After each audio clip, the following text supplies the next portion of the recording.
Illustration 10. Present the following information to show management, marginal product cost, and contribution per unit.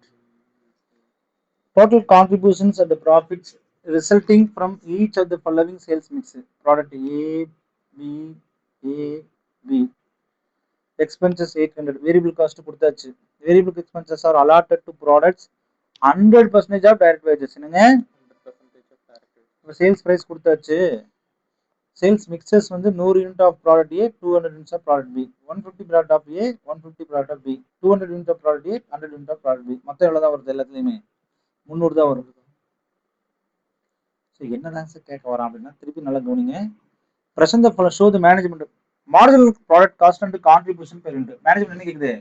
ஒரு பொருள் உருவாக்குறதுக்கு எனக்கு எவ்வளவு செலவாகுதுன்னு சொல்லிருச்சு. அப்புறம் என்ன கேக்குது? Total contributions and profits from each following sales mix results. என்னங்க? அப்ப இப்போ நமக்கு என்ன தேவைன்னா காஸ்ட் பெர் யூனிட் தேவை. என்னங்க? ஒரு பொருள் உருவாக்குறதுக்கு ஆகக்கூடிய செலவு. நல்லா புரிஞ்சுங்க. சரி, அப்ப ஏ பி ரெண்டுத்தையும் சேர்த்து, அப்ப ப்ராடக்ட் ஏக்கு ப்ராடக்ட் பிக்கு எவ்வளவு செலவுன்னு சொல்லணும். ரெண்டுத்தையும் சேர்த்து ஒரு பொருளை உருவாக்குறோம், அதை வேணாம். பட் ஆனா ப்ராடக்ட் ஏன்றது ஒரு பொருள் இருக்குது, ப்ராடக்ட் பி. இப்போ ப்ராடக்ட் ஏக்கு எவ்வளவு செலவாகுது, ப்ராடக்ட் பிக்கு எவ்வளவு செலவு. அப்போ ப்ராடக்ட் ஏக்கு எவ்வளவு யூனிட், ப்ராடக்ட் பிக்கு எவ்வளவு யூனிட் சொல்ல போறோம். இப்போ செல்லிங் பிரைஸ் அவன் சொல்லிட்டான் கணக்குல எவ்வளவுங்க? 20. அப்ப எப்பயுமே ஸ்டார்டிங் எங்க தான்? சேல்ஸ் தான். Sales minus variable cost minus contribution, sorry, sales minus variable cost is equal to contribution minus fixed cost is equal to profit. அப்ப செல்லிங் பிரைஸ் கண்டுபிடிச்சாச்சு. அடுத்து variable cost, direct material, direct wages, variable overhead. What is direct material? 10 ரூபாய். What is direct wages? 3 ரூபாய். அப்ப 10 ரூபாய் 3 ரூபாய். அடுத்தது நல்லா கவனிக்கணும், பிக்சடு ஓவர்ஹெட் எடுக்க வேண்டிய அவசியம் இல்லைங்க. ஏன்னா மார்ஜினல் காஸ்ட் கண்டுபிடிக்க போறோம், அது கடைசியாக தான் எடுத்துக்க போறோம். ப்ராஃபிட் வரும்போது ஆனால் கான்ட்ரிபியூஷனுக்கு தேவையில்லை. இப்போ கான்ட்ரிபியூஷனுக்கு வந்து வேரியபிள் எக்ஸ்பென்சஸ் வேணும், அது 100% of direct wages. What is direct wages? 3. 3ல 100% எவ்வளவு தான்? 3 தான். அப்ப வேரியபிள் எக்ஸ்பென்சஸ் நம்ம சேர்த்துமா இல்லையா? கண்டிப்பா சேர்க்கணும். வேரியபிள் எக்ஸ்பென்சஸ் எவ்வளவு? 100% ஆஃப் வேஜஸ். எவ்வளவு? 3 ரூபால 3 ரூபா. ஸோ 10, 13, 16. அப்ப 20ல 16 போச்சுன்னா மிச்சம் 4. இதான் வந்து கான்ட்ரிபியூஷன்ஸ். இதுல கஷ்டமா தான் அது. இப்போ கான்ட்ரிபியூஷன்ஸ் பர் யூனிட் கிடைச்சிச்சுங்க இல்லையா? அதே தானே ப்ராடக்ட் பிக்கும். ப்ராடக்ட் பிக்கு அதே தானே.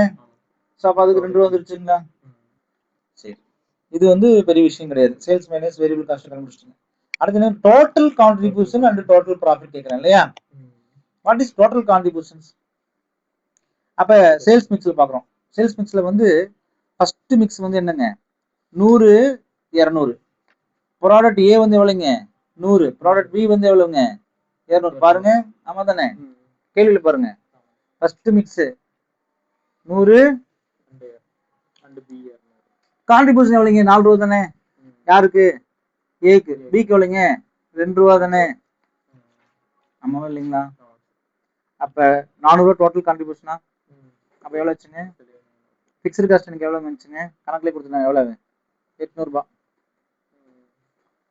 வந்துச்சா? அப்ப எனக்கு ப்ராஃபிட் இல்லைங்க, லாஸ் இல்லைங்க. எந்த பேக்ஸ்ல போட்டான்? ஃபர்ஸ்ட் மிக்ஸ்ல எனக்கு லாபமும் இல்லை, நட்டமும் இல்லை. சரி, செகண்ட் மிக்ஸ் என்னங்க சார் சொல்றாங்க? 150, 150 ஈக்குவல். சரி, அப்படி போட்டு பார்த்தா வருது 600, இது 300, 900 வருதுங்க சார். ஈக்குவலா போட்டு எனக்கு 100 ரூபா லாபம் கிடைக்குது சார். சரி, இல்லை சார், இதுல 200 அதுல 100 இல்லைங்க. சரி, 200 கிடைக்குது சார். அப்ப எந்த மிக்ஸ் சார் சூப்பர் அப்படின்றது நீங்க என்ன செய்றீங்க? டிபார்ட்மெண்ட்டுக்கு சஜஸ்ட்மெண்ட் பண்ண. பாத்தீங்கன்னா ஒண்ணுமே இல்ல சம்மா இருக்குது. ஆனா நீங்க என்ன செய்ய போறீங்க? சஜஸ்ட் பண்ண போறீங்க. ஏன் சஜஸ்ட் பண்ண போறீங்கன்னா டெசிஷன் மேக்கிங்க்கு யூஸ் ஆக போகக்கூடிய ஒரு அழகான தெளிவான சம்மம் அவங்க கொடுத்துருக்கிறேன் என்பது நீங்க சொல்லுங்க. கஷ்டமா ஈஸியா? ஃபர்ஸ்ட் கணக்கு படிக்கும்போது நீங்க பயந்துட கூடாது. படிக்காத மாதிரி இருக்கும். 90% படிச்சிருக்கீங்க. 90% ஒரு கணக்கு